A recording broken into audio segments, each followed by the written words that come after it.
Bon matin. Et aujourd'hui, dans le fond,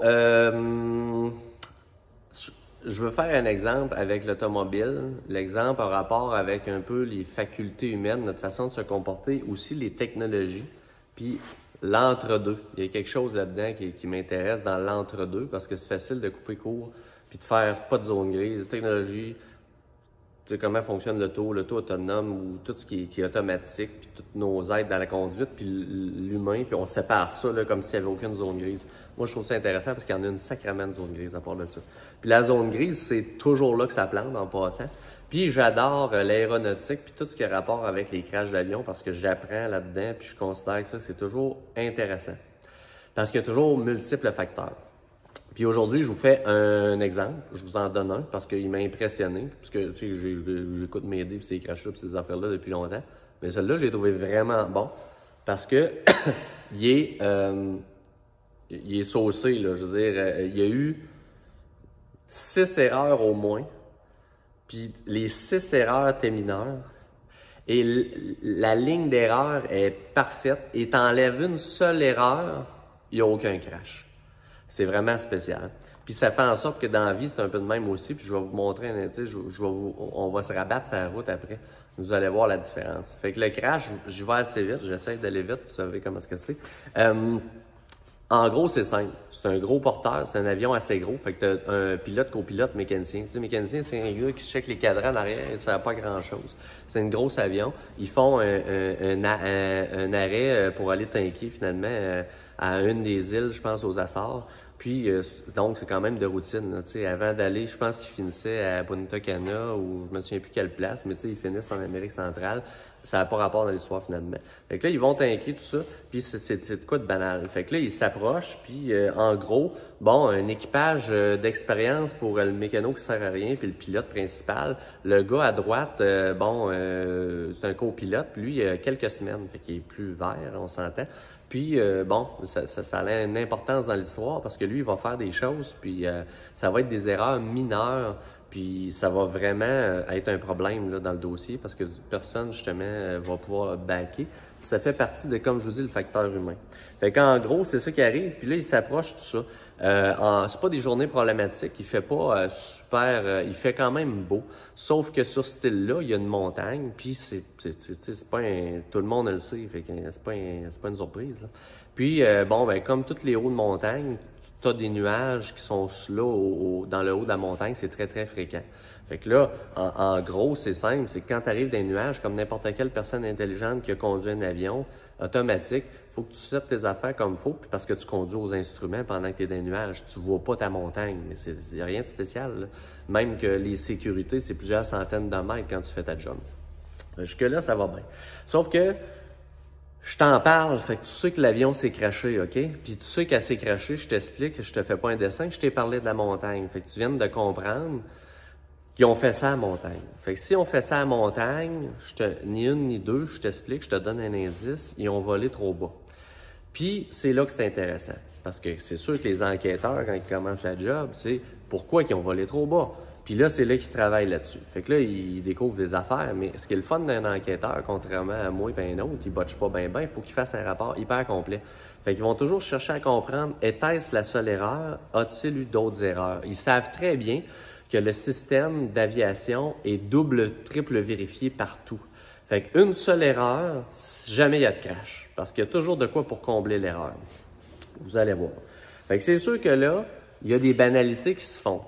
Approche de la tour de contrôle, il y a des contacts qui se font, puis le copilote, peu d'expérience, demande d'amorcer une descente. La descente s'amorce, puis là, je vais vous parler de la première erreur. Comble de malheur, le gars, c'est une île qui a très peu d'achalandage, 3 atterrissages par jour, fait que tu sais, ils sont pas setés qu'un radar tout. Manque d'équipement, mais c'est normal, ils n'ont pas de volume. On arrive avec cet avion-là, donc on se fie plus au gars de la tour de contrôle. Le gars de la tour de contrôle aussi est nouveau. Il est très nouveau, il est en formation, donc il y a une superviseure juste à côté pour checker ce qu'il fait. Et il fait bien ça, il fait son max, tout. Il annonce une descente, il dit le chiffre de la descente, puis il parle, puis il y a une réponse avec le copilote, tout ça. après le crash avec les enregistrements, on se rend compte, première erreur très bizarre, que, tu sais, comme un CB, tu sais, quand tu parles, tu peux pas entendre et vice-versa. Tu sais, c'est un peu genre, on peut se couper la parole en même temps là, au CB. Ben, le principe, puis je sais pas aujourd'hui, mais dans cette année-là, ça marchait encore comme ça. Donc, au moment où il pèse sur son piton pour parler au pilote, au copilote et vice-versa, ça peut faire cette coupure-là. Par contre, de chaque côté, il y a l'enregistrement. Fait que si tu viens pour analyser après crash, chacun ont leur enregistrement. On se rend compte alors que les deux, au moment crucial de répéter et de confirmer la hauteur, il y a eu carrément discussion en même temps. Fait qu'ils se sont même pas rendus compte qu'ils se sont coupés la parole. Donc, il y a eu une erreur de chiffre.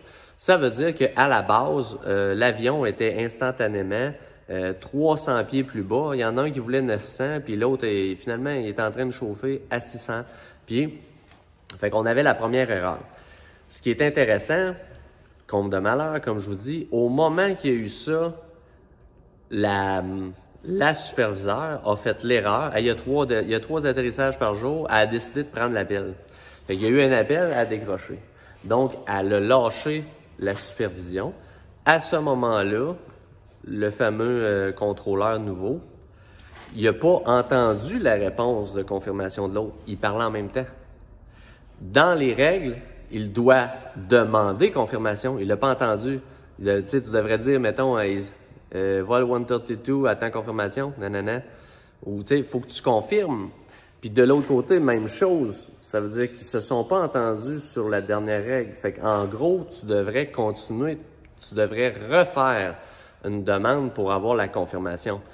Ça s'est pas fait. Puis la superviseure est en train de parler au téléphone. Donc ça, c'est la deuxième erreur. Pas eu de contre-vérification. Troisième erreur, le pilote entend très bien le copilote faire. Pas d'intervention. Et lui avait entendu les données, ça veut dire qu'il aurait pu même dire « Hey, c'est parce que c'est pas 600, c'est 900. » Pire encore, dans toutes ces erreurs-là, je suis rendu à 3-4 erreurs, c'est que quand ils ont fait les analyses, la préparation de l'atterrissage se fait avec un protocole clair et le protocole avait été bâclé. Dans le protocole qui a été bâclé, il y avait les approches et une carte qui expliquait toute la montagne. Et la carte, ça fait partie de, écoute, c'est un protocole clair. Puis dans le protocole, il faut que tu saches où tu t'en vas, puis c'est quoi les dénivelés autour de l'aéroport. Et les dénivelés étaient clairs, tu as toutes les élévations de la montagne. Ça veut dire que même s'il mourait d'une attaque cardiaque, là, le gars de la tour de contrôle, tu es censé allumer puis savoir ta hauteur. Tu lui demandes la hauteur pour être poli parce que tu veux pas mêler les autres avions autour. Mais tu es censé savoir ta hauteur idéale. Ils l'ont pas fait.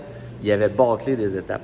Donc, tu arrives au fait que c'est une autre erreur du pilote parce que c'est lui l'ultime gars qui est censé contre-vérifier ces données-là dans l'avion. Fait que personne lâche de call en voulant dire « Hey, ça marche pas, c'est pas 600. Demande de vérifier, c'est pas 600, c'est censé être 914. » C'est une affaire de même. Là, une autre erreur, on arrive avec le fait qu'il faut régler l'altitude. Les avions avec la pression atmosphérique, l'altitude que ça donne en dedans, c'est à condition que tu règles la pression atmosphérique comme il faut. Et ça change d'heure en heure et il faut que tu la demandes.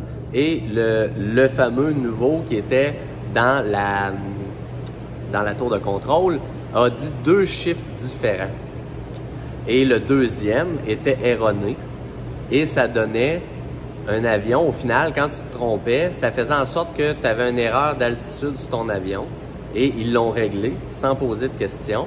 Puis, l'avion était un autre 60 mètres plus bas, assez pour faire sa montagne. Sinon, il aurait passé flush.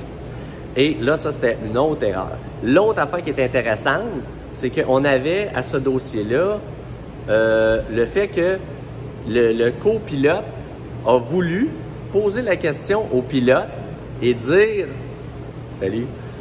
dire au pilote, il me semble que c'est un drôle de chiffre qui m'a dit le deuxième coup.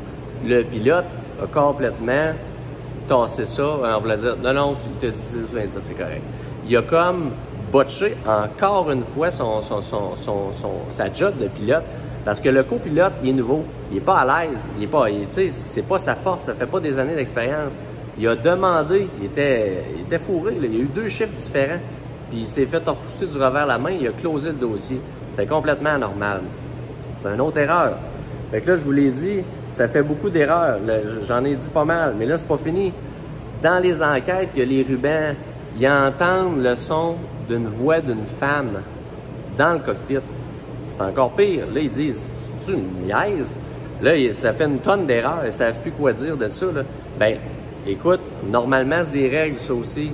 L'hôtesse de l'air, t'es encore là au moment de l'atterrissage. Elle dit quoi comme, hey, c'est cute, on voit la tête de l'île ou je sais pas quoi. C'est parce que ça, c'est une autre règle violée.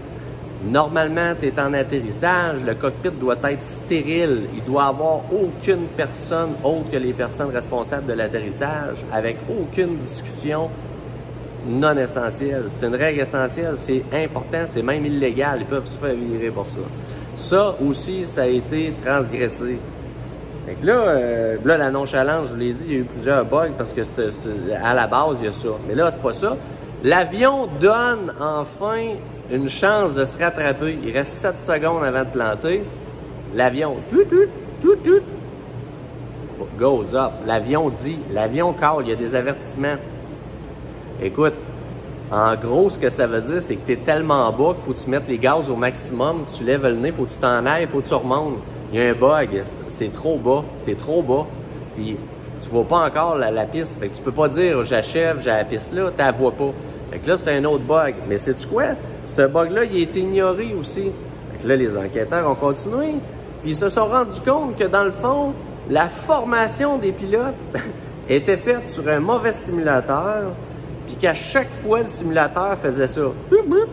Goes up, goes up. Puis le gars de la formation faisait « Ah, occupe-toi pas de ça, il fait tout le temps ça. » Fait que les pilotes étaient formés à ignorer les avertissements, là, en voulant dire « Regarde, occupe-toi pas de ça, les avions font toujours ça. » Fait que la dernière avertissement qu'il aurait pu dire au gars « Hey, crif allumé, ça remontait le nez. » Ah, ça n'a pas marché aussi. Et tout le monde s'en crissait. Fait qu'il y a eu, écoute, on a une accumulation d'à peu près 7-8 ans. Il y a eu à peu près 7 chances différentes de faire un switch puis de corriger le problème. Donc, le bon Dieu leur a donné une sacrament de chance. Non, ils se sont vissés dans la montagne. Puis, c'est triste, mais c'est ça. Qu'est-ce que ça veut dire avec ça? Tout ça pour vous dire comment ça fonctionne dans l'automobile, c'est qu'on est pareil. Quand vous faites de quoi, vous fonctionnez, vous avez un comportement humain, puis c'est toujours là que ça va planter. Et surtout, ce qui est le fun de dire, c'est que c'est assez rare que les technologies sont vraiment plantées. Ça va arriver. D'ailleurs, un jour, je vais vous parler du 737 MAX, puis ça va être drôle en tabarnak. Ça, c'est un autre dossier. Mais dans le dossier normal de la technologie, quand c'est fait, souvent, il y a tellement d'années de tests que la technologie est relativement fiable. Ce qui n'est pas fiable, par contre, c'est que l'humain, en général, dans sa voiture, il se force pas à comprendre ces technologies. Il n'est pas au courant de c'est quoi qu'il conduit. La plupart des gens ne connaissent pas les options de voiture. Vous êtes la plupart du temps de mauvais conducteurs parce que vous connaissez mal vos voitures, vous connaissez même pas vos témoins. La plupart des gens n'ont jamais fait de tests de contrôle ou de perte de contrôle avec leur voiture, ne savent pas comment fonctionne, c'est quoi vraiment le fonctionnement propre de leur ABS, par exemple, ou de toutes leurs options qui sont importantes au niveau de la maîtrise automobile. Et c'est là que je veux en venir aujourd'hui. L'humain, c'est une chose. Vous pouvez être fatigué, nonchalant, stressé, distrait, parler aux enfants en arrière, puis vous les connaissez. Je pourrais nommer des centaines, jouer dans les postes de radio, je pourrais nommer des centaines de problèmes que vous avez en tant qu'humain. Mais le problème que je voulais vous parler aujourd'hui, c'est que dans la zone grise, vous avez une interprétation souvent ou une mauvaise façon d'appliquer votre technologie. Ça veut dire la technologie et vous, c'est le match entre les deux qui est une catastrophe. Puis ça vient même brimer, ça gâche l'effet d'une technologie qui pourrait être bonne. C'est un peu ça le principe que je voulais vous dire aujourd'hui. Fait en gros, si vous voulez vraiment maximiser votre sécurité, d'être au-devant ou rentabiliser ce que vous avez acheté, ben je vous conseille d'ouvrir le livre du constructeur et de commencer à comprendre ce que vous conduisez. C'est un peu ça le problème. Ces gars-là que je vous parle, ils ont craché parce qu'ils ont mal utilisé le stock, mal utilisé le protocole, puis pas cru les avertissements de l'avion qui étaient bons. Ça veut dire qu'ils se sont sacrés bien raides de tout ce qu'il y avait autour d'eux qui étaient les aides qui les auraient sauvé la vie. Et aujourd'hui, c'est ça qu'on a constamment dans l'automobile. Puis si je faisais une enquête sur chacun des crashs qu'il y avait sur la route, ben j'aurais une tonne d'affaires à dire contre vous. C'est très, très rare que c'est l'auto qui est en cause. C'est souvent le conducteur. Malheureusement. Dans certains cas, le conducteur payeur qui a négligé des entretiens, exemple des pneus finis. Puis dans d'autres cas, vous, en termes de connaissances et de capacité à conduire adéquatement. Portez le chapeau s'il vous fait, parce que vous comprenez que je vous parle en général, mais qu'il y a certaines personnes qui sont particulièrement impliquées, d'autres non. Mais c'était quand même aujourd'hui, moi je trouvais ça intéressant de faire le comparatif avec l'aviation. L'aviation, c'est des protocoles clairs qui vont toujours avoir plusieurs sécurités pour éviter un crash par une erreur. Dans l'automobile, on est plus libertin que ça, mais c'est quand même intéressant de voir que vous pourriez avoir une discipline et dans cette discipline-là, vous pourriez éviter le pire, puis probablement justement cette façon de faire, de vous sécuriser ou d'être moins négligent pourrait vraiment améliorer et éviter les accidents. Aujourd'hui, on a toujours mis sur le dossier des constructeurs de votre sécurité, puis les airbags, puis de plus en plus, il faut que ça soit sécure, mais de votre côté, vous ne savez pas chauffer. Puis je trouve ça intéressant de dire ça. En terminant, je vais vous donner un exemple de pourquoi vous ne savez pas chauffer. À un moment donné, les Toyota ont eu plusieurs années où le gaz collait, qu'ils disaient. Il y a eu des affaires de problèmes avec un module de cruise control, puis écoute, l'auto voulait pas s'en aller du cruise, puis là, les clients étaient là, puis on a vu des vidéos filmées là, du monde qui se filmait en train de des vidéos d'1 minute 10, je sais pas combien de temps, puis là, l'auto accélérait, puis là, le monde était dans l'auto. Non, c'est parce que je m'excuse, mais rendu là, moi, tu mérites de mourir, là, parce qu'il y a à peu près 500 affaires à faire avant de te rendre à 160 km/h, comme mettre le bras au neutre, couper à la clé, te tasser sur un garde-fou pour laisser breaker l'auto avec une friction mécanique. Je peux en nommer. Je veux dire, il y avait 500 affaires à faire au lieu de crier puis de mettre ton téléphone à record. J'arrête ça là. Tout ça pour te dire que c'est souvent, vous êtes autant le problème que la solution. C'est assez simple, ça. Je vais y aller de même. J'ai un café à aller prendre. Salut.